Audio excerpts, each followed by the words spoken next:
ある座頭が都の出身だったが、田舎に下ることにして弟子一人を連れて片山里を通っていました。日が暮れて泊まる場所が見つからず、ある辻堂に泊まっていると、夜半を過ぎた頃、女が近づいてきて、どちらからお越しのお客様でいらっしゃいますか？我がいおりは見苦しいですが、ここでお過ごしになるよりはどうぞ一夜を明かしてください。と声がかかりました。座頭は、そのご好意はありがたいですが、旅人の習いですので、ここでも問題はありません。夜も遅いので、そちらに行くつもりはありません。と返事をしました。弟子は、せっかくのお誘いですから、こんな場所に泊まるよりも焚き火にあたり湯水も整った場所へ行かれた方が良いのでは、と勧めます。女性も、どうかと強く誘いましたが、座頭は、ここで構いません。と言い、口を閉ざしてしまいました。それならこの子だけでも少しの間預かってください。と女性が言う。座頭は、いや、私は盲目ですし、夜中ですからなおさら預かることはできません。と断りました。しかし、女は、そんなつれないことを言わず、お願いします。と言って弟子にその子を預けました。弟子も、少しの間であればお預かりしましょと言った。座頭は大いに怒り、無用だと言ったが、弟子は、別に構わないでしょとこう抱えました。すると、女性は去っていきました。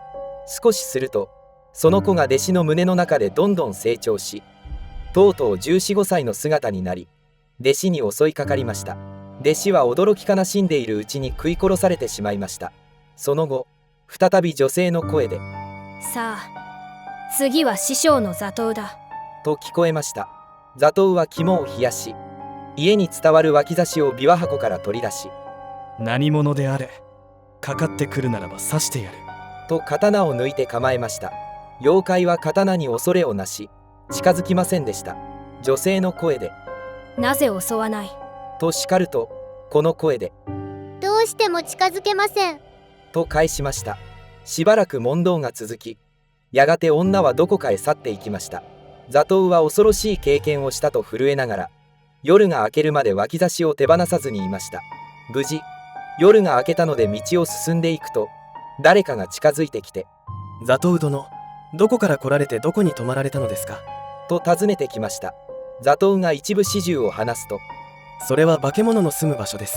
よくご無事で助かりましたね。どうかこちらへ。と家に招かれ、さまざまなもてなしを受けました。